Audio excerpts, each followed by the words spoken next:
سرکار نے فلاح انسانیت کے لیے جو دوسرا کام کیا نا، وہ لوگوں کو احساس دلایا ہے کہ اگر غلطی ہو جائے تو تم نے بندوں کے سامنے اپنے آپ کو کلیئر نہیں کرنا، تم نے تو رب کے سامنے اپنے آپ کو کلیئر کرنا، اللہ کے سامنے تم نے بچنا ہے کہ میرا گناہ معاف۔ اور حضور احساس پیدا کرتے تھے۔ بخاری شریف میں قبیلہ غامدیہ کی اس عورت کا تذکرہ موجود ہے جو خود آئی تھی، کوئی گرفتار کر کے نہیں لایا تھا، از خود آئی۔ احساس پیدا ہو گیا نا گناہ کا۔ یہاں بہت ساری غلطیاں کر کے بھی لوگ جب اپنی بات کرتے ہیں تو کہتے ہیں کبھی یاد تو نہیں کسی کے ساتھ زیادتی کی ہو، یاد تو نہیں کبھی کسی کا، بھئی آپ نے اتنے بڑے ولی ہونے کا دعویٰ کر دیا۔ انسان تو انسان رہتا ہے۔ بڑے بڑے لوگ کہہ گئے کہ یا اللہ اگر انجانے میں بھی بھول گئے ہیں تو ہم سے درگزر فرما، لیکن جب ہم تیار ہی نہیں ماننے کو۔ حضرت انس بن مالک کہتے ہیں وہ خاتون آئی، کوئی پکڑ کے نہیں لایا، کسی 14 دنوں کے ریمانڈ پہ نہیں اسے منوایا گیا، اسے وہ خود بخود آئی اور کریم محبوب علیہ السلام کے سامنے جب وہ کھڑی ہوئی تو اتنے درد سے میں نے کم لوگ روتے دیکھے ہیں جس درد سے وہ روئی۔ عرض کرنے لگی حضور میں غلطی کر بیٹھی ہوں، مجھ سے زنا ہو گیا، مجھے پاک کر دے۔ تو محبوب کریم علیہ السلام نے فرمایا تو کیسے ثابت کرے گی تو نے گناہ کیا؟ یعنی مجرم کو ثابت کرنا پڑ رہا ہے کہ میں گناہ گار۔ یہ وہ کمال ہے کہ انسانوں کو احساس ہونے لگے کہ یہاں ہم غلط ہیں۔ جب اعتراف جرم ہوتا ہے، جب بیماری کی تشخیص ہوتی ہے تو پھر اس کا علاج بھی ہو جاتا ہے۔ حضرت انس بن مالک کہتے ہیں وہ عرض کرنے لگی حضور میرے پیٹ میں ناجائز بچہ ہے۔ حضور نے فرمایا جا جب بچہ پیدا ہو تو پھر آنا۔ وہ 8 ماہ کے بعد آئی تو اس کی گود میں پھول سا بچہ تھا۔ حضور نے فرمایا واپس جا، جب روٹی کھانے لگ جائے تو پھر آنا۔ وہ 2 سال 2.25 سال دودھ پلاتی رہی، پھر جب آئی تو بچے کے ہاتھ میں روٹی کا ٹکڑا تھا۔ کریم محبوب صلی اللہ تعالی علیہ وسلم سے آ کے جب اس نے بات کی تو وہ درد سے روئی، کہنے لگی یا رسول اللہ 3 سال ہونے کو ہیں، میں نے گناہ کیا ہے، میں ساری رات سو نہیں پاتی۔ حضور تڑپتی، اگر اس حال میں مر گئی تو اپنے رب کو کیا منہ دکھاؤں، مجھے پاک کر دے، میرے حال پہ رحم فرمائے۔ محبوب کریم صلی اللہ علیہ وسلم نے بچہ ایک صحابی کو دیا، فرمایا بچوں کی طرح پالنا، اور کہا اسے لے جاؤ، پتھر مار مار کے اسے سنسار کر دو۔ صحابہ کہتے ہیں اسے پتھر لگ رہے تھے اور حضور بے چینی کے ساتھ ٹہل رہے تھے۔ آ کے خبر دی حضور وہ تو وصال کر گئی، انتقال ہو گیا۔ فرمایا یہاں تک تو بات اس کی تھی۔ حضرت انس بن مالک کہتے اب محبوب کریم نے صحابیات سے فرمایا اسے غسل دو، کفن پہناؤ، جنازہ تیار ہو جائے تو مجھے خبر کرنا۔ حضرت انس بن مالک کہتے ہیں غسل ہوا، کفن ہوا، جنازہ تیار ہوا تو حیران ہم تب ہوئے جب میرے محبوب نے فرمایا صفیں بناؤ، میں خود جنازہ پڑھاؤں گا، میں خود جنازہ پڑھاؤں گا۔ اور سرکار نے جنازہ پڑھایا تو ایک شخص کی زبان سے نکلا حضور اس ملعون کا معاذ اللہ جنازہ جس نے ناجائز بچہ جنا، اس کے لیے آپ دعا کر رہے ہیں، جنازہ پڑھا۔ حضور فرمانے لگے خاموش ہو جاؤ، تم نے گناہ دیکھا ہے اس کا احساس نہیں دیکھا، تم نے غلطی دیکھی ہے لیکن اس کی توبہ کا انداز نہیں دیکھا۔ اور صاحب کنز العمال نے یہ لفظ نقل کیے ہیں کہ کریم محبوب فرمانے لگے اس نے تو ایسی شاندار توبہ کی ہے کہ اگر میں اپنی ساری امت میں بانٹ دوں تو اللہ سب کی مغفرت فرما دے گا۔ احساس جب پیدا ہو جاتا ہے نا اپنے دل کے اندر کہ یہاں میں غلط ہوں، ان العبد اذا اعترف ثم تاب تاب اللہ علیہ او کما قال نبی صلی اللہ علیہ وسلم، رواہ مشکات۔ حضور نے فرمایا جب کوئی بندہ کہتا ہے نا اللہ میں بھول گیا تھا اور پھر وہ توبہ کرتا ہے تو رب اس کی توبہ کو فوراً ہی قبول فرما لیتا ہے۔ پہلی بات یہ کہ عقائد کو مضبوط رکھیں، مضبوط عقائد۔ اور یہ جو آج کل ایک اور ماحول چل رہا ہے، کوئی تھوڑا ادھر کو تھوڑا ادھر، عقائد وہی درست ہیں جن کی تشریح شیخ عبدالحق محدث دہلوی نے فرمائی، عقائد وہی درست ہیں جن کی بابت حضرت مجدد الفسانی لکھ گئے، اور ان سب کو اگر کھلا کر کے بیان کیا تو امام احمد رضا فاضل بریلوی نے بیان کیا۔ انہی بزرگوں کی باتوں کو کھول کر ہمارے سامنے رکھا۔ مضبوط عقائد کی زندگی گزاریں۔ اور دوسری بات، اگر کبھی کوئی غلطی ہو جائے پھر اس کا احساس پیدا کریں، پھر اس سے توبہ کریں۔ تیسری بات جو فلاح انسانیت کے لیے بڑی ضروری ہے وہ یہ ہے کہ تھوڑا احساس پیدا کریں دوسروں کا۔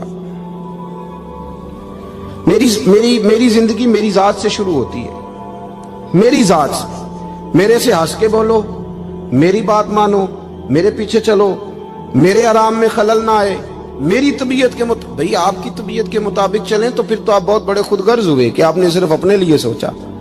محبوب کریم کا کمال یہ تھا کہ حضور نہ دوسروں کا بڑا احساس فرماتے تھے۔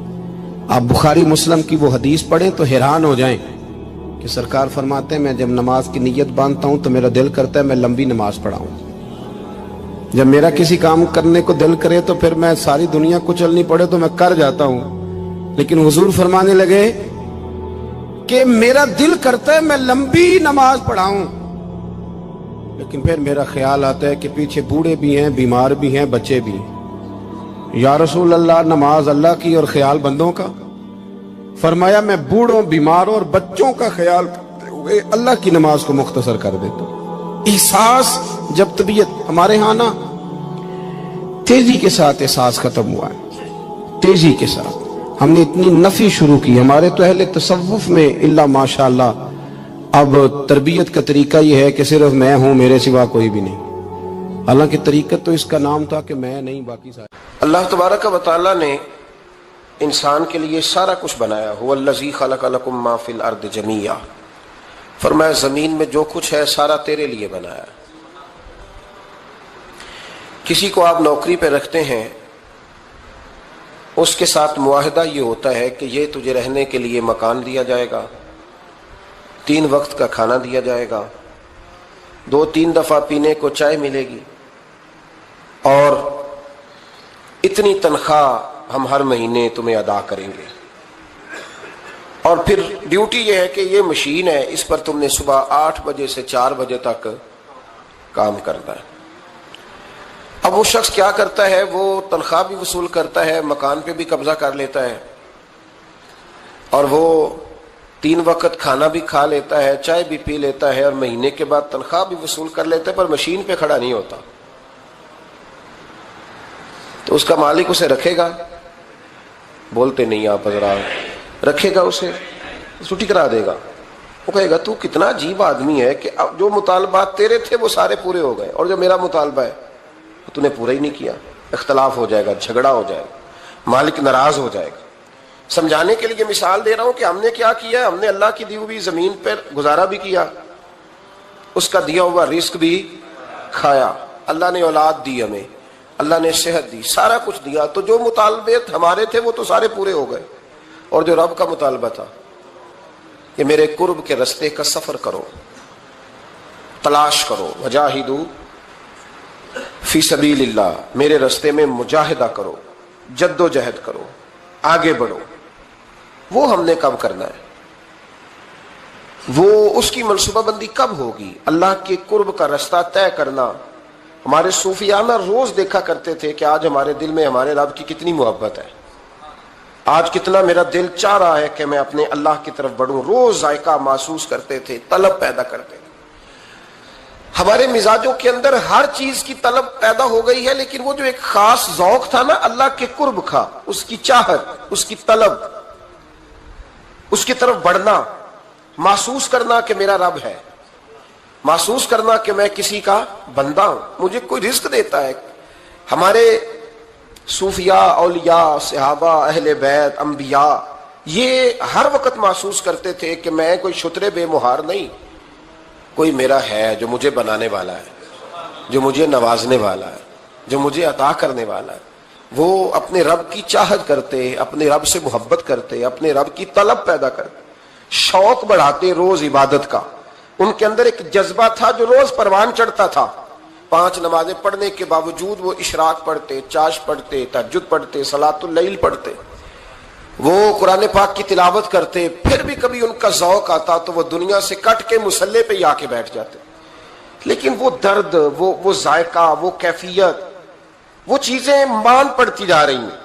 قوم اگر کبھی کوئی مسئلہ پوچھتی ہے تو بڑا عارضی سا، رب دا طالب کوئی نہ ملیا، جو ملیا طالب زردہ ہو۔ حضرت سلطان بابو فرماتے ہیں کہ مطلب کدھر گئے لوگ جو رب کو طلب کرتے تھے، جن کی خواہش تھی کہ ہمیں اللہ کا قرب نصیب ہو، پیارے رسول صلی اللہ علیہ وسلم کی معرفت کا ذوق ہمیں نصیب ہو، وہ کہاں گئے؟ ہمارا ایک مقصد تھا، دیکھیں نا بڑا پیار آتا ہے اللہ کو اس بندے پہ۔ حضرت علامہ اسماعیل حقی رحمۃ اللہ علیہ فرماتے ہیں کہ اللہ نے فرشتوں سے کہا کہ میں نے انی جاعل فی الارض خلیفہ، زمین پہ نائب بناؤں گا. قالوا اتجعل فیہا من یفسد فیہا ویسفک الدماء ونحن نسبح بحمدک ونقدس لک قال انی اعلم ما لا تعلمون. فرمایا میں زمین پہ نائب بنانے والا ہوں. تو کہنے لگے یا اللہ وہ تو فساد پھیلائے گا، خون ریزی کرے گا. تو اللہ نے فرمایا جو تم جانتے ہو وہ میں، جو میں جانتا ہوں وہ تم، جو میں جانتا ہوں وہ تم نہیں جانتے، تمہیں نہیں پتا. تو علامہ اسماعیل حقی فرماتے ہیں وہ کیا تھا جس کو فرشتوں کو نہیں پتا تھا؟ فرماتے ہیں یہ وہی انسان کے اندر جو اللہ کے قرب کے متلاشی ہونے کا جذبہ تھا. فرشتے اسے جانتے.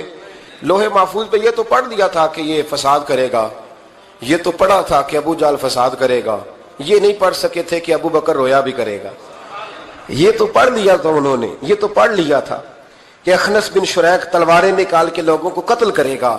یہ نہیں پڑھا تھا کہ مولا علی شیر خدا مزدوری کریں گے اور جو مزدوری ملے گی وہ اللہ کے بندوں میں تقسیم کر دیا کریں گے.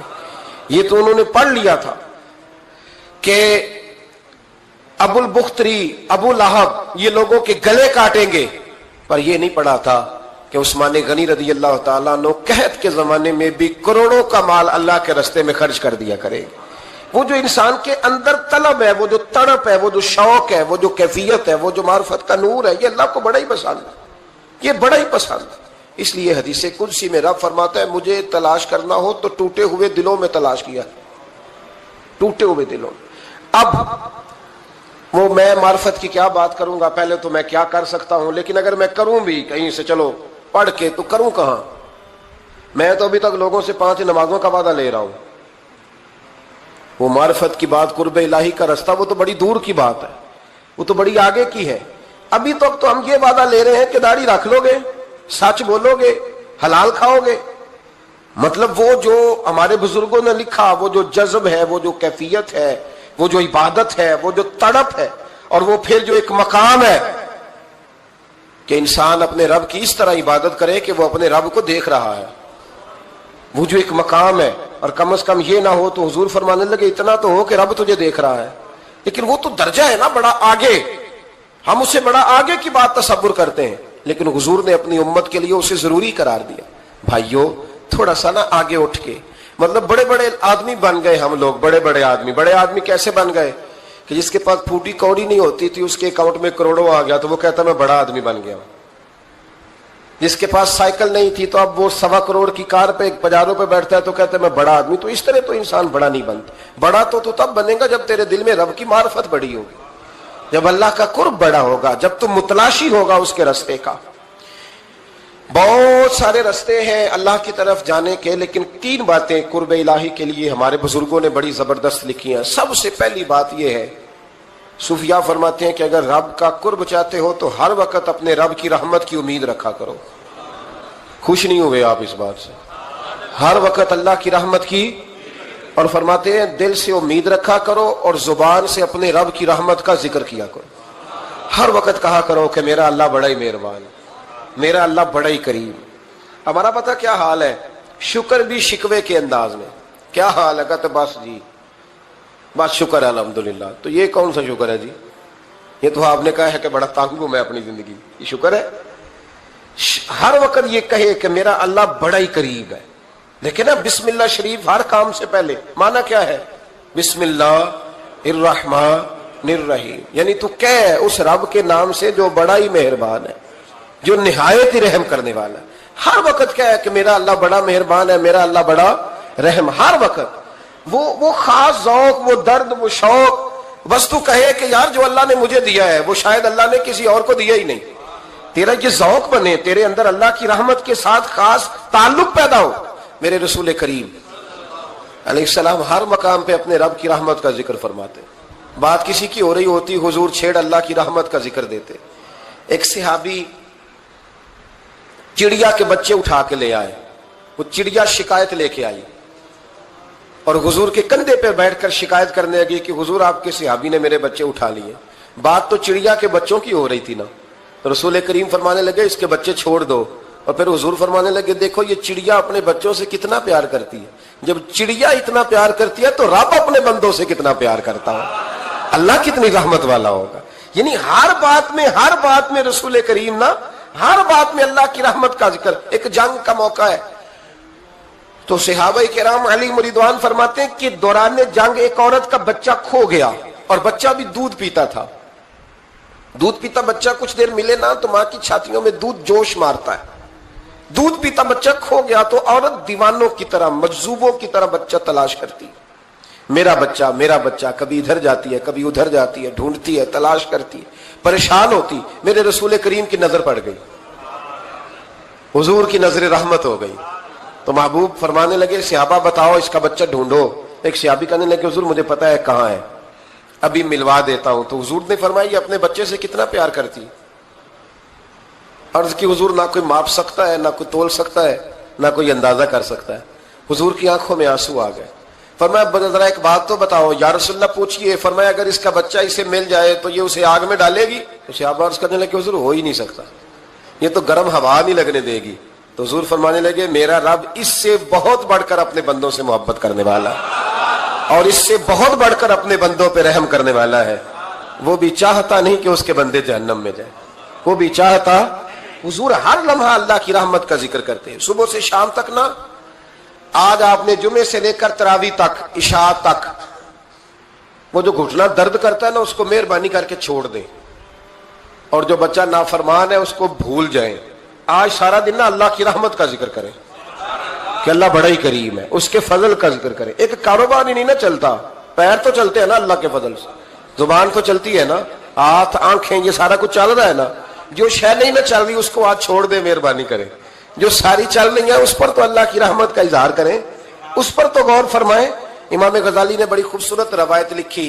حضرت ابو ہریرہ رضی اللہ تعالیٰ عنہ فرماتے ہیں کہ ہم لوگ بیٹھے تھے تو یکا یک ایک دیہاتی عرابی آیا, یکا یک اندر داخل ہوا.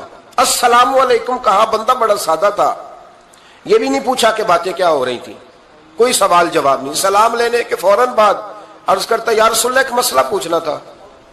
کہتے ہم حیران ہو گئے کہ یار پہلے پوچھ تو لے, پہلے کیا بات ہو رہی, آتے ہی اپنی چھیڑ دی ہے. ایک مسئلہ پوچھنا تو حضور نے فرمایا پوچھو. عرض کرنے لگا حضور یہ بتائے قیامت والے دن حساب کس نے لینا ہے؟ تو محبوب مسکرائے, فرمایا بولے آدمی سادی سی بات ہے, حساب اللہ نے لینا ہے. کہتے وہ بات سن کے نا تو چل پڑا, جواب سن کے تو چل پڑا, رکا ہی نہیں. تو حضور نے فرمایا ٹھہر تو جا, پہلے تو آیا ہے, سلام لی ہے, بات بھی کوئی نہیں کرنے دی, دھڑام سے اندر داخل ہوا ہے اور سوال کا جواب لیا اور پھر تو نے تبصرہ ہی نہیں کیا تو نکل گیا ہے. یا رسول اللہ حکم کرے. فرمایا کیا پوچھ رہا تھا؟ حضور پوچھا ہے کہ حساب کون لے گا. تو حضور فرمانے لگے میں نے بتایا اللہ لے گا. تو بولا کیوں نہیں؟ کہنے لگا یا رسول اللہ بس اتنا ہی پتہ کرنا تھا, اگر اللہ نے حساب لینا تو پھر ہم نے باچی جانا ہے انشاءاللہ, پھر باچی جانا ہے. تو حضور فرمانے لگے کس طرح؟ کہنے لگا یا رسول اللہ جب وہ کریم غالب آئے گا نا, جب اس کا غلبہ آئے گا تو وہ بڑا کریم ہے, اس نے معاف ہی کرنا ہے, اس نے معاف ہی کرنا ہے, اس نے کرم ہی کرنا ہے. عدل کرے تے تھر تھر کمبن, عدل کرے تے پھر تھر تھر کمبن, اچیاں شانہ والے تے فضل کریں تے بخشے جاون, میرے جائے منہ کالے. فرمایا اس نے معاف ہی کرنا ہے. حضرت ابو ہریرہ کہتے ہیں کہ حضور نے فرمایا ٹھیک ہے تو جا. وہ چلا گیا تو حضور رونے لگے.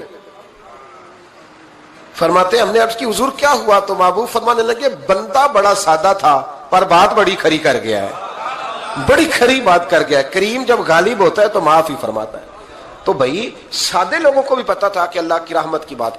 ہمارے گھروں میں, ہماری گفتگو میں, ہمارا ایک دوسرے سے ملنا, ناراض نہ ہونا, مایوسی کی باتیں کرتے ہیں, مایوسی. میں انتظار میں ہوں,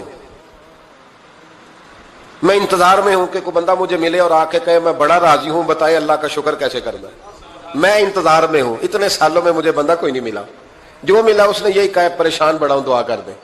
بڑی اذیت ہے, سب سے زیادہ میں ہی تنگ ہوں. کچھ کرے, کوئی وظیفہ بتائیں, کوئی تعویذ دیں, کوئی ملے نا یار, کوئی ملے, کوئی کہے کہ الحمدللہ تعالی. اور میں نے تعلیم کے لیے صرف اور اظہار نعمت کے لیے, تشکر کے لیے کئی دفعہ آپ کے سامنے یہ کہا ہے کہ الحمدللہ جس طرح کے استاد مجھے ملے شاید کسی کو نہ ملے, اور میں نے اظہار تشکر کے طور پر کہا ہے پھر کس طرح کے شاگرد مجھے ملے ہیں اتنے اچھے فرما بردار شاید کسی کو نہ ملے, اور جس طرح کے سادے اور درویش ماں باپ اللہ نے مجھے عطا فرمایا.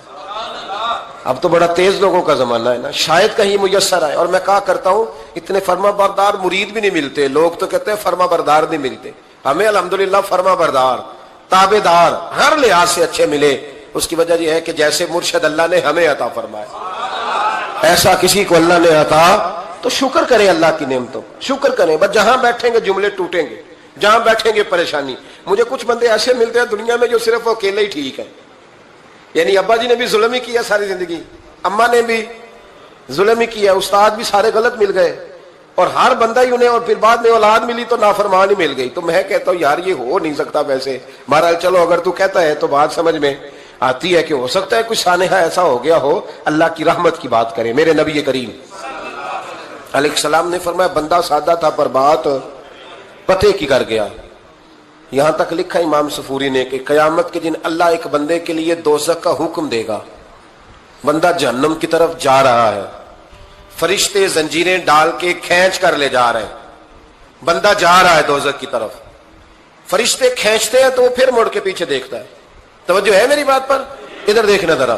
وہ کئی دفعہ کسی کو کھینچتے ہیں نا تو مڑ مڑ کے پیچھے دیکھتا ہے. چلو آپ کو سمجھاتا ہوں، سمجھ آ جائے گی. وہ جب سکول جانے کو دل نہیں نہ کرتا تھا جی، انتے سلیکشن دینے نا اپنے بچیاں نو، اور بڑا 1.5 گھنٹے کا، بچے ناراض نہ ہو جائے. جب وہ کبھی جس نلائق کا سکول جانے کو دل اور اس کو کھینچتے تھے تو وہ پلٹ پلٹ کے پیچھے جاتا نہیں. اسی طرح مدرسے میں بھی جب آتے ہیں تو کئی بچے ایسے ہوتے ہیں جو آتے نہیں تو کھینچ کھینچ کے نہیں لے جاتے کئی دفعہ. تو جب کھینچ کے فرشتے جہنم کی طرف لے جا رہے ہیں، کھینچتے ہیں تو پلٹ کے پھر پیچھے دیکھتا ہے، پھر فرشتے کھینچتے ہیں پھر پیچھے دیکھتا ہے، پھر فرشتے، ذرا نظارہ دیکھنا، دوزخ کو لے جا رہے ہیں، پلٹ پلٹ کے اللہ کی طرف دیکھتا ہے. دوزخ کا دروازہ آ گیا، پھر پیچھے دیکھ رہا ہے. رب کریم نے فرمایا اسے واپس بلاؤ. رحمت دا دریا الہی، بلاؤ اسے واپس. واپس آیا. اللہ نے فرمایا بتا تو پلٹ پلٹ کے کیا دیکھتا تھا؟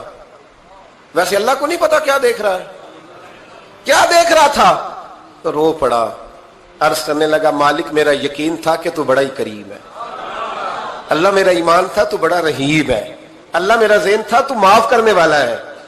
جب فرشتے کھینچتے تھے نا تو شیطان مجھے کہتا تھا اب تو جہنم میں جائے گا، پر میرا یقین کہتا تھا نہیں، رب نے معاف کر دینا ہے، اللہ نے معافی دے دینی ہے، بخشا جاؤں گا. پھر شیطان کہتا تھا جب فرشتے کھینچتے تھے، میں کہتا تھا نہیں معافی مل جائے گی. یا اللہ دوزخ کا دروازہ آ گیا پر میری امید نہیں ٹوٹی. اللہ دروازہ جہنم کا آ گیا پر میری امید نہیں ٹوٹی. اور جب میں نے آخری دفعہ پلٹ کے دیکھا تیری آواز آئی کہ واپس لاؤ، تو میرے اندر سے آواز آئی کہ لے بھائی تیرا یقین جیت گیا ہے، تیرا ایمان جیت گیا ہے، تیرے اندر کی روحانیت کامیاب ہو گئی. بندے اور رب کی باتیں ہو رہی ہیں تو فرشتے چپ کر کے کھڑے ہیں. تو رب نے فرمایا تم خاموش کھڑے ہو. عرض کی یا اللہ اب اس کا کرنا کیا ہے؟ فرمایا کرنا کیا ہے؟ جو میری رحمت کی اتنی زیادہ امید رکھے اسے جہنم میں ڈال دو. یہ کیسے ہو سکتا ہے؟ اس کو پکڑو اور میرے فضل کے ساتھ اسے جنت عطا کر دو. تو پہلی بات یہ کہ اللہ کی رحمت کی امید رکھیں. صبح سے شام تک کہیں الحمدللہ. کیا کہیں؟ ایک ہوتا ہے تکبر کے طور پر بڑھ کے مارنے کے لیے ذکر کرنا، وہ منع ہے. ڈینگے نہیں مارنی بلکہ اللہ کی رحمت کا ذکر کریں. تشکر کے لب و لہجے، تشکر کے لب و لہجے. ہمارے نا لفظوں سے شکوے چھلکتے ہیں، ہمارے جملوں سے چھلکتا ہے کہ ہم پریشان ہیں، ہماری باتوں سے محسوس ہوتا ہے کہ ہم کسی وجہ سے بڑی تکلیف میں ہیں. اس کو نکال دیں. جب بندہ اللہ کی رحمت کی امید کرے گا تو اللہ بھی پھر رحمت، فضل اور کرم کے بادل ہی برسائے گا. دوسری بات ہمارے بزرگوں نے لکھی ہے اگر اللہ کے قرب کا رستہ طے کرنا ہے تو وہ اس طرح ملے گا کہ اللہ کے ہر فیصلے پہ راضی ہو جاؤ. جہاں اللہ نے مجھے بٹھایا میں راضی ہو جاؤں، جہاں اللہ تبارک و تعالیٰ نے میرے بھائی کو بٹھایا ہے وہاں میرا بھائی راضی ہو. جہاں جہاں اللہ نے ہمیں بٹھایا ہے ہم اس جگہ پہ راضی. معاملہ پتہ کیا ہے؟ ہم اپنی مرضی کا فیصلہ چاہتے ہیں اور مرضی تو اللہ کی چلے گی، مرضی اللہ کی چلے گی. میرے رسول کریم علیہ السلام نے صحابہ سے پوچھا تم کون ہو؟ حضور مومن. فرمایا ایمان کی دلیل دو. یہ بات مجھ سے کو پوچھے تو شاید میں جھگڑا کروں کہ ایمان کی دلیل. حضور نے فرمایا کون ہو؟ یا رسول اللہ مومن. فرمایا دلیل دو. حضور دلیل ہے ہمارے پاس. دو. یا رسول اللہ اللہ نعمت دیتا ہے تو ہم شکر ادا کرتے ہیں، مصیبت ڈالے تو صبر کرتے ہیں، اور جو فیصلہ اللہ ہمارے حق میں کر دے ہم اس پر راضی رہتے ہیں. میرے محبوب کا چہرہ خوشی سے کھل اٹھا. فرمایا تمہیں مبارک ہو، تم تو واقعی بڑے پکے مومن ہو. تم مومن ہو، اگر اللہ کے فیصلوں پہ راضی رہتے ہو تو پھر تم حضور فرماتے ہیں کچھ لوگوں کو اللہ قیامت میں بغیر حساب کتاب جنت میں داخل کرے گا. فرشتے پوچھیں گے پل صراط سے ہوا ہے؟ وہ کہیں گے دیکھی نہیں. میزان عمل تلوائے؟ وہ کہیں گے دیکھا ہی نہیں. کیسے آ گئے؟ تو کہیں گے خدا کے فضل سے آ گئے. فرشتے پوچھیں گے تمہارا عمل کیا تھا؟ وہ کہیں گے کچھ بھی نہیں. عام لوگوں کی طرح نماز پڑھتے تھے، روزہ رکھتے تھے، حج فرض ہوا تو کیا، زکوٰۃ اگر ہمارے اوپر لاگو ہوئی تو دی، عام روٹین کے معاملات. تو فرمائے اتنی بڑی فضیلت کے بغیر حساب کتاب جنت، کوئی تو وجہ ہوگی. تو بندے عرض کریں گے وجہ ایک ہی تھی کہ رب جو ہمارے حق میں فیصلہ کرتا تھا ہم اس پر راضی ہو جایا کرتے، ہمیں کوئی شکوہ اس پر رہتا. علامہ ڈاکٹر محمد اقبال رحمت اللہ علیہ، توجہ ہے میری بات پر؟ ادھر دیکھنا ذرا میری طرف. اللہ آپ کو خوش رکھے. کچھ لوگ نا جی کہتے ہیں ڈاکٹر اقبال نے داڑھی کیوں نہیں رکھی تھی؟ تو یہ غلطی کی علامہ اقبال نے، رکھنی چاہیے تھی انہیں. ناراض ہو گئے آپ لوگ؟ جو جس کی غلطی ہے وہ اس کی یہ غلطی ہو گئی ان سے، انہوں نے نہیں ٹھیک کیا. اب اقبال کے داڑھی نہ رکھنے سے کیا سنت کی مخالفت پر اسے ڈگری دی جائے گی؟ وہ میں کیوں نہ ہوں، جو کام خلاف سنت ہے وہ بہرحال. لیکن میرا سوال یہ ہے کہ اقبال نے تو صرف داڑھی نہیں رکھی، باقی سارے کام اچھے کیے، تو آپ باقی کے تو سارے اچھے کر لینا. اقبال نے جو کام کیا، جو دین کا درد دیا، جو پیغام دیا، جو جدوجہد کی، اس کو تو سمجھ لو نا. مطلب صرف داڑھی پہ آ کے دلیل پکڑتے ہو. علامہ اقبال نے مکان بھی نہیں بنایا اپنا، کتنا بڑا آدمی ہے، کوئی جائیداد ہے اس کی؟ تسی بھی چھوڑو مکان سارے. اقبال وہ دیکھیں نا، بابے بلے شاہ کی لوگ مثال دے دیں گے، بابا صاحب مجذوب آدمی تھے، تو بابا صاحب کے حصے میں تو کئی مربع زمین آتی تھی، وہ بھی انہوں نے نہیں لی. ہمارا ملانگ روٹی کا اس کو پتا ہے، نوٹوں کا بھی پتا ہے کہ 5000 والا کون سا ہے، 100 والا کون سا ہے، باقی ٹائم وہ بابا بلے شاہ بن جاتا ہے. یہ کون سا سٹائل ہے کہ مرضی کی چیز آئی تو قابو کر لی؟ تو ڈاکٹر اقبال نے یہ درست کیا، لیکن اس کے باوجود ہمارا نظریہ ہے کہ اللہ اس کی یہ خطا معاف کرائے گا، پر بندہ بڑا باکمال تھا، یہ بڑی خوبی تھی. اور اس میں بھی کچھ حکمت ہوگی، کچھ باتیں ایسی انہوں نے لکھی ہیں بعض جگہوں پہ. لیکن اقبال کی جو معرفت ہے، جو حسن ہے، جو وقار ہے ان کے لب و لہجے میں، اس کا انکار کیا جا سکتا نہیں. لیکن اس کو ہم ڈیفینڈ بھی نہیں کرتے، جو کسی میں کوئی کمزوری ہے وہ بہرحال اس کی ہو. ایک سوال بڑا اٹھتا تھا، لوگ کہتے تھے کہ آپ روز داڑھی کی بات بھی کرتے ہیں اور علامہ اقبال کی بات بھی کرتے ہیں، تو میں نے آج اس کی وضاحت کر دی. بات کی سمجھ آ گئی آپ حضرات؟ علامہ اقبال نے ایک بات لکھی ہے. اقبال کہتے ہیں جب میں لندن میں وکالت کرتا تھا تو ایک خاتون تھی، لیڈی بارنس اس کا نام تھا. چھوٹے موٹے مقدمات لے کے وہ میرے پاس آتی تھی. بی بی ایک ہوٹل چلایا کرتی تھی، اس کا خامن جو تھا وہ فوج میں ملازم تھا. اقبال نے خود لکھا ہے، اقبال فرماتے ہیں کہ ایک دن وہ خاتون پھر کسی کیس کے سلسلے میں میرے پاس آئی، تو جب وہ آئی تو اس نے نقاب اوڑھا ہوا تھا، برقع کیا ہوا تھا. تو چونکہ اس نے نقاب اوڑھا تھا، مسلمانوں کی نشانی تھی. نقاب اوڑھنا کن کی نشانی ہے؟ اللہ آپ کو خوش رکھے. تو کہتے وہ نشانی چونکہ اہل اسلام کی تھی تو مجھے تجسس ہوا. میں نے کہا لیڈی خیریت ہے؟ میم صاحب بھائی یہ برقع پہنا ہوا ہے. تو کہنے لگی ہنس کے، اقبال مجھے پکا یقین تھا کہ آپ ضرور پوچھیں گے. تو میں نے کہا اچھا تو یہ برقع؟ تو کہنے لگی الحمدللہ میں مسلمان ہو گئی. تو میں نے فوراً کہا کہ آپ کا شوہر تو فوج میں ملازم ہے، فوجی کے لیے بدلنا اور پھر ملکی قانون اور یہ چیزیں. تو کہنے لگی اس نے مجھے کیا کہنا تھا، وہ خود کلمہ پڑھ گیا. تو کہتی ہیں میں اور متجسس ہوا، وہ کیس کی بات کرتی تو میرا تجسس بڑھ گیا. میں نے کہا تو کیس چھوڑ کے بتا کلمہ کیسے پڑھا؟ تو کہنے لگی اقبال اصل بات یہ ہے کہ میں نا بے اولاد تھی، خامد بھی بڑے اچھے پیسے کماتا، میں خود بھی ہوٹل چلاتی، پر ڈپریشن اور ٹینشن اور بلا وجہ کی پریشانیاں جان نہیں چھوڑ. یہ ٹینشن اور ڈپریشن کا نا مجھے عربی ترجمہ کوئی نہیں ملا. یہ ڈپریشن اور ٹینشن کا نا میں نے تلاش کیا ہے، لیکن مجھے عربی لغت کے اندر ان کے معنی مجھے لگتا ہے کہ اس زمانے میں یہ چیزیں تھی ہی نہیں. ہوتی تو ان کا کوئی نام بھی، یہ آج ہے نا تو اس لیے آج کے زمانے میں ہی نام ہے مفت کا، مفت کی پریشانی. تو کہتی ہے مجھے ٹینشن اور ڈپریشن رہتی تھی ہر وقت، بڑی میں پریشان رہتی تھی. میرے ساتھ ایک عجیب واقعہ ہوا کہ میرے ہوٹل میں نا ایک بابا جی برتن مانجتے تھے، بوڑھے آدمی تھے، 70 سال کے قریب عمر تھی. ان کا ایک بیٹا تھا، ایک بہو تھی، ایک پوتا تھا، لیکن وہ بیچارے بیٹا بیمار رہتا تھا تو لہٰذا وہ خود مزدوری کرتے. کہتی ہیں ایک دن وہ بابا جی میرے پاس آئے، کہنے لگے میم صاحبہ 2-4 دن کی چھٹی چاہیے. تو میں نے کہا خیریت ہے؟ کہنے لگے میڈم میرا بیٹا فوت ہو گیا. بیٹا، آپ کو پتہ ہے باپ کا جنازہ پڑھنا آسان ہے، بیٹے کا جنازہ اٹھانا بڑا مشکل کام. کہتی ہے میں کچھ لکھ رہی تھی، میرے ہاتھ سے قلم گر گیا. میں نے خود گاڑی بھیجی, بابا جی گاؤں چلے گئے جہاں وہ رہتے تھے. کہتی 2-3 دن کے بعد میں اور میرا شوہر گئے تو رستے میں ہم باتیں کر رہے تھے کہ کیا تعزیت کریں گے, ایک ہی بیٹا تھا, کوئی رشتہ دار بھی نہیں, تو اس کی تو کائنات اجڑ گئی, کن لفظوں سے اسے تعزیت کیا کہیں گے. کہتے جب ہم گئے تو وہ ٹوٹی ہوئی چٹائی پہ بیٹھا تھا, کچھ لوگ قریب تھے, ہم نے جا کے کہا بابا آپ مسلمان ہیں, ہم آپ کو کیا نصیحت کریں, ایک ہی بیٹا تھا, کہ کس طرح کر کے ہم آپ کو تسلی دیں. تو کہتے اس نے آنکھیں کھولی, بوڑھی آنکھوں میں ایمان کی روشنی, کہنے لگا بی بی کیا تعزیت کی بات کرتی ہو, میں نے کوئی پیسے جمع کرا کے بیٹا لیا تھا, خدا نے فضل سے دیا تھا, عدل سے لے گیا ہے. میں اپنے رب کے فیصلوں میں بڑا راضی ہوں, اللہ بڑا کریم ہے, وہ لے گیا, اس کا مال تھا. آپ یقین کریں ہمارے دیہاتی لوگ یہ کہا کرتے تھے, میں نے کانوں سے سنا ہے, ایک بوڑھے آدمی کا ایک دفعہ بیٹا فوت ہو گیا تو کسی نے اس سے کہا بابا چھوٹی عمر میں بچہ چلا گیا, تو مجھے لفظ نہیں بھولتے, کہنے لگے پتر اللہ دی فصل ہے, کچی وڈے تا نہیں ہو دیے. سنے آپ نے بھی کبھی یہ فکرہ, کچی وڈے تے پکی لے گئے تے تاوی ہے جو ہو دی. تو جب اس کا جی چاہا وہ لے گیا. اللہ اکبر.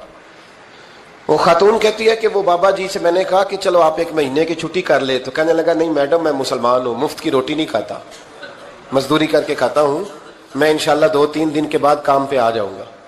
کہتے ہیں وہ چند دنوں کے بعد آ گیا, اللہ کی قدرت کے ابھی 2-3 ماہ گزرے تھے, پھر آیا, میڈم چھٹی چاہیے کچھ دنوں کی. میں نے کہا خیریت ہے, کہنے لگے وہ میری بہو بھی ہارٹ اٹیک سے فوت ہو گئی. کہتے اب میں بھی تڑپ گئی اور عیسائی ہو کہ میری آنکھوں میں آنسو آ گئے. میں نے کہا گھر کا دروازہ بند ہو گیا, اب یہ بیچارہ کیا کرے گا. وہ اپنے شوہر کے غم میں ہارٹ اٹیک سے فوت ہو گئی. کہتے ہم پھر 2-3 دن کے بعد تعزیت کے لیے گئے, پھر ٹوٹی ہوئی چٹائی, بوڑھا نا اپنی انگلیوں سے زمین پر کچھ بنا رہا. کہتی ہے قریب گئی اور میں نے جا کے کہا بابا اب تو تسلی آپ نے خود ہی کرنی ہے, جو نظام تھا وہ تو ہو گیا. تو کہتے ہیں پھر اس نے آنکھیں کھولی, آسمان کی طرف دیکھا تو کہنے لگا بیٹی کوئی پریشانی نہیں, میرا بیٹا بغیر شادی کے بھی تو فوت ہو ہی سکتا تھا نا, بس میرے مالک نے جب چاہا جیسے چاہ ہوا. میں انشاءاللہ 2-4 دن کے بعد کام پہ آؤں گا, یہ میرا 3-4-5 سال کا پوتا ہے, ابھی اسکول داخل ہوا ہے, میں ساتھ لے آؤں گا, وہاں میرے ساتھ اوپر کوارٹر میں جہاں میں رہتا ہوں یہ بھی رہے گا. کہتی ہے میں سختے میں آ گئی اس کی کیفیت دیکھ کے. وہ پوتے کو ساتھ لے آیا. کبھی کبھی میں دیکھتی چھت پہ کھڑے ہو کے کہ دادا گھوڑا بنا ہوا ہے اور پوتا سواری کر رہا ہے. وہ سویرے اٹھتا اس کو سکول چھوڑ کے آتا, شام کو لے کے آتا, پیار کرتا, محبت کرتا. 3ری منزل پر ہم نے کوارٹر دیا ہوا تھا, وہاں دادا پوتا رہتے. اللہ تو بڑا بے نیاز ہے. کہتی ہے اقبال ایک دن نا پوتا اوپر والی منزل پہ کھیل رہا تھا, اس کا پیر پھسلا, وہ گردن کے بل زمین پہ گرا. مجھے خبر ہوئی تو میں دوڑی, ایمبولینس منگائی. خون سے لتھڑے ہوئے اس بچے کو دادے نے اپنی گود میں رکھا. اور جب ہم ہسپتال کی طرف گئے تو ہاسپٹل بعد میں آیا, جناب اسرائیل پہلے آ گئے اور کہتے ہیں وہ گود میں دم توڑ گیا. پھر دادے نے اسے اپنے ہاتھوں سے غسل دیا, پھر اس نے اپنے بوڑھے ہاتھوں سے قبر کھودی اور پھر مٹی ڈال کے کہنے لگا انا للہ و انا الیہ راجعون. جے سونا ہی میرے دکھ وچ راضی, جے سونا ہی میرے دکھ وچ راضی. پھر سکھ نو چلے ڈاواں. کہتے ہیں وہ مٹی ڈالی اس نے, اور جب وہ واپس پلٹا تو میں بازو سے تھام کے ہوٹل قریب لائی اور میں نے اس کے قریب کہا کہ بابا تو ٹوٹ گیا ہے, تو بکھر گیا ہے, مجھے محسوس ہوتا ہے کہ اب نہ تیری راتیں اور تیری صبحیں اور تیری شامیں غموں میں گزریں گی. تو کہتے ہیں یوں اس نے ہاتھ رکھے اور یوں آنسو چھٹک دیے. کہنے لگا میڈم کیوں میرے اندر کوئی عقیدہ نہیں, میں کوئی لوارث ہوں, میرا کوئی رب نہیں, میں کیوں پریشان رہوں گا, میں تو پکا ہوا پھل ہوں. تھوڑے دن گزریں گے قبر میں جاؤں گا, اور جب جنت میں جاؤں گا تو اللہ میری بیٹے سے بھی ملاقات کرائے گا, میرے پوتے سے بھی ملاقات کرائے گا, میرا رب ساری ملاقاتیں کرا دے گا. میں اپنے اللہ کی رضا پہ بڑا راضی ہوں. وہ خاتون کہتی ہے میرا اور میرے شوہر کا کلیجہ پھٹنے لگا. میں نے کہا بابا یہ جذبہ کہاں سے ملتا ہے, یہ سکون کہاں سے آتا ہے, یہ کیفیت کیسے ملتی ہے. مجھے کہنے لگا تو نے لینی ہے. میں نے کہا, تو کہنے لگا تو بھی گنبد خضرا والے نبی کا کلمہ پڑھ جا, تو بھی رسول اللہ کا کلمہ پڑھ جا.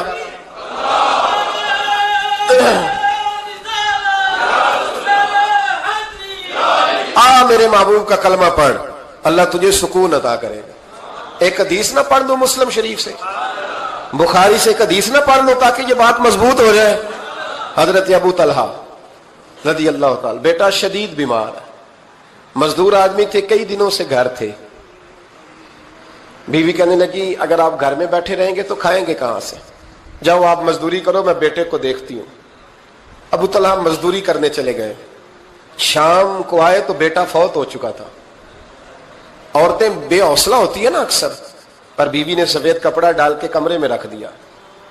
بیٹا, ماں اور بیٹا کو ناپ تک ہے رشتہ, بیٹے میں سفید چادر ڈال کے کمرے میں رکھ دیا. حضرت ابو طلحہ انصاری آئے, بیٹے کا کیا حال ہے؟ کہنے لگی اللہ کی رحمت میں ہے.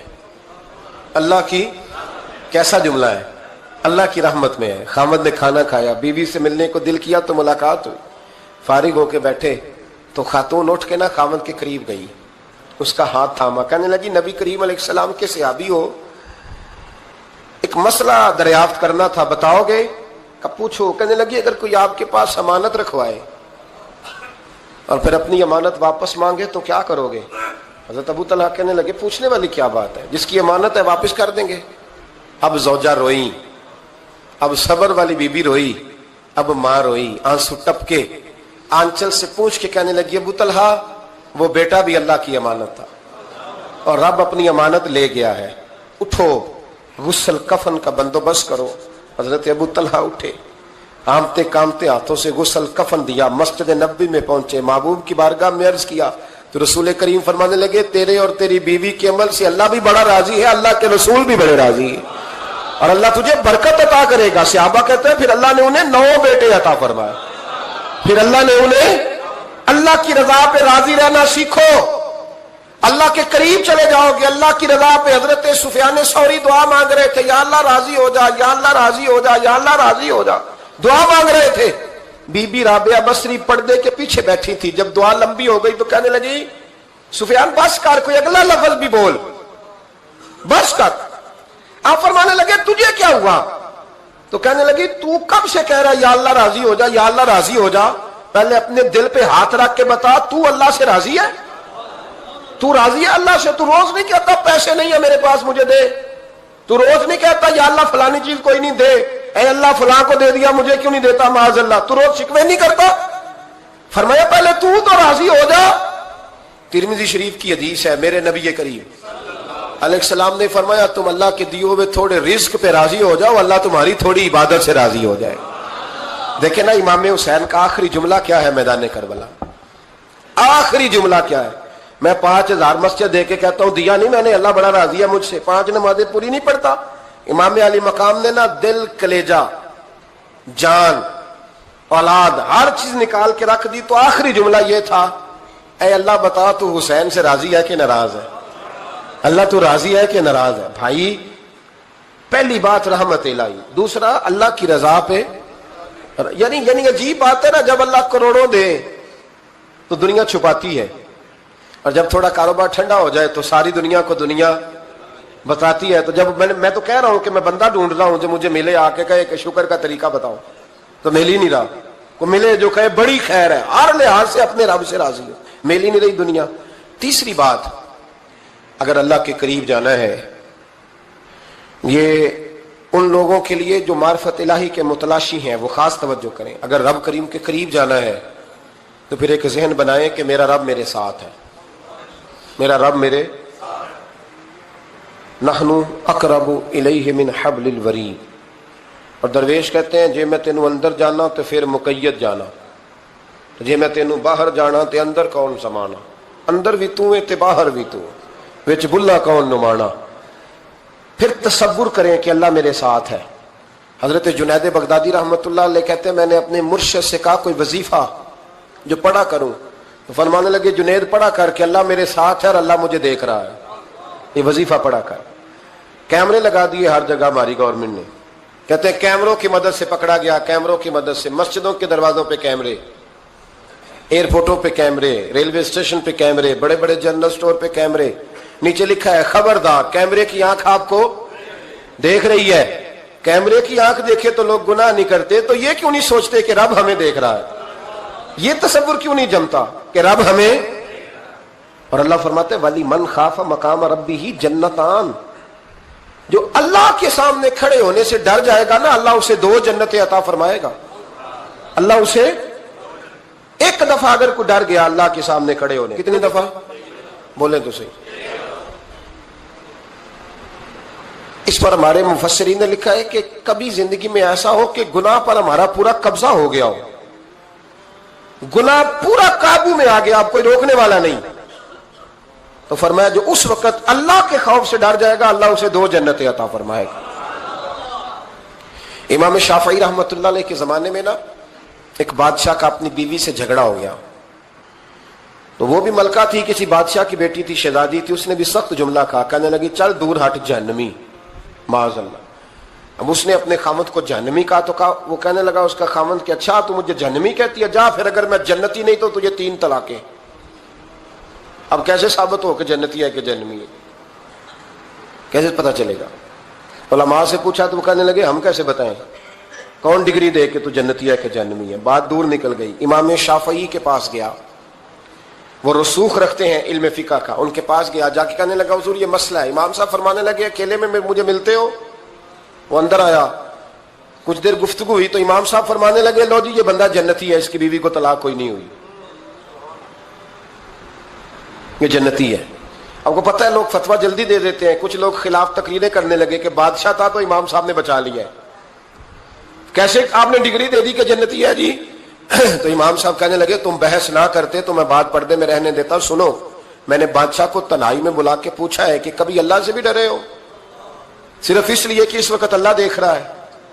یہ نیت کبھی بندوں سے ڈر کے تو بندے بڑے گناہ نہیں نہ کرتے، کبھی اللہ سے ڈر کے بھی چھوڑا ہے؟ تو بادشاہ کہنے لگا بالکل چھوڑا ہے. میری ایک کنیز تھی بڑی خوبصورت، غریب گھر کی ملازمہ، غریب گھرانے کی تھی. ایک دن میں آیا تو میرے کمرے میں صفائی کر رہی تھی، معاذ اللہ میرا اس پہ دل آ گیا، میں نے دروازہ بند کر لیا. دنیا کی کوئی طاقت نہیں تھی، میرا اپنا محل تھا، مجھے کچھ دیکھ بھی لیتا تو کسی میں جرت نہیں تھی مجھے منع کرنے، اور میں چونکہ حکمران تھا، مطلق العنان تھا، کوئی شکایت بھی نہ کرتا. لیکن جب میں نے اس کی طرف ہاتھ بڑھایا تو اس نے ایک ہی لفظ کہا، کہنے لگی تو اللہ سے نہیں ڈرتا؟ تو اللہ سے نہیں ڈرتا؟ کہنے لگا کوئی نہیں تھا امام صاحب مجھے منع کرنے والا، کوئی نہیں تھا. لیکن جب اس نے کہا تو اللہ سے نہیں ڈرتا تو میں کانپنے لگا. میں نے اس سے معافی مانگی، غریب ملازمہ سے میں نے بادشاہ ہو کے معافی مانگی. میں نے معافی مانگی، پھر میں نے دروازہ کھولا، کہتے وہ چلی گئی. امام صاحب کہنے لگے اٹھ میرے سینے سے لگ. کہا حضور کیا ہوا؟ فرمایا جو تنہائی میں اکیلے میں ایک دفعہ بھی رب سے ڈر جائے اللہ اسے 2 جنتیں عطا فرمائے گا. تو جنتی ہے اس لیے کہ تو یار کبھی تو ایسا ہو، کبھی تو ایسا ہو بھولا گاہک ہمارے قبضے میں آ گیا ہو، ہم اپنا پورا اس پر تسلط رکھتے ہو پر ہم اللہ سے ڈر جائیں. کبھی ایسا ہو کہ کروڑوں روپیہ ہمارے تسلط میں، ہم چاہیں تو جتنا مرضی استعمال کریں لیکن ہم اللہ سے ڈر جائیں. حضرت عمر کا زمانہ تھا، ایک نوجوان صحابی کا بیٹا مسجد جایا کرتا تھا، بڑا نیک تھا. ایک عورت اس کو اپنی طرف بلانے لگی، لبھانے لگی.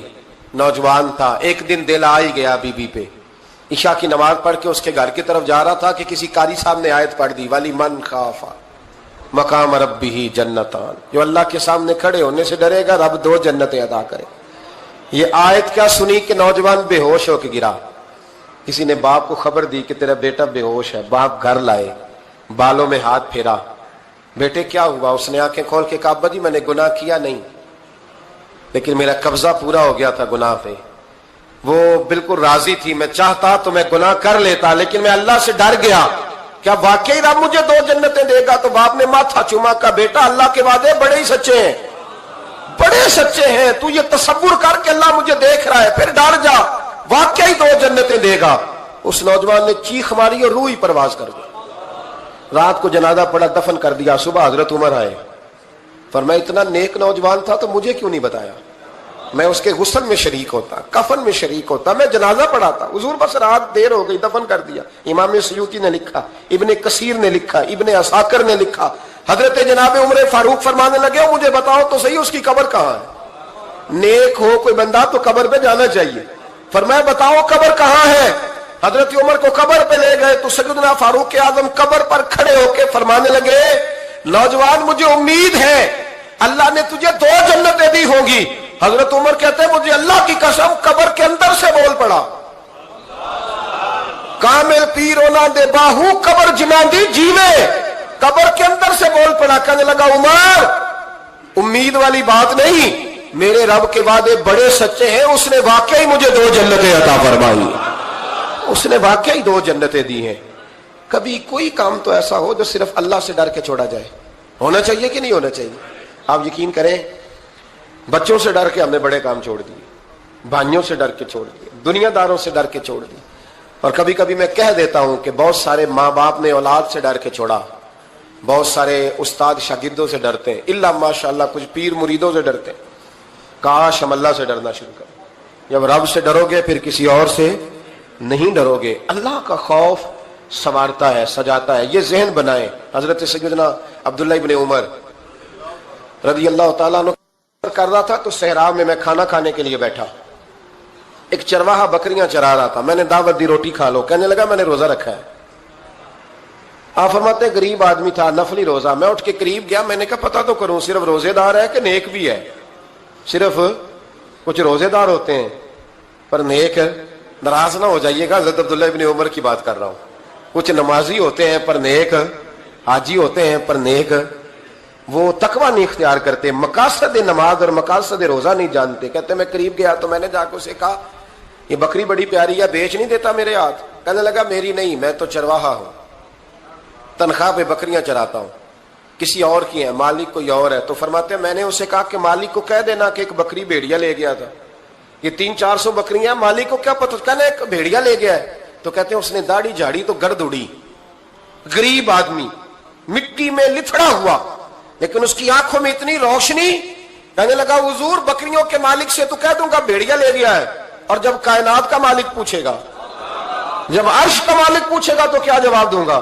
آپ فرماتے ہیں میں واپس آیا، میں نے پتا کیا کس کا غلام ہے، پہلے غلام خریدا، پھر بکریاں خریدی، پھر وہ بکریاں اسے تحفے میں دے دی۔ کہنے لگا حضور یہ کیا ہے؟ فرمایا تو رب سے ڈرتا تھا نا تو اللہ نے تجھے انعام عطا فرمایا ہے۔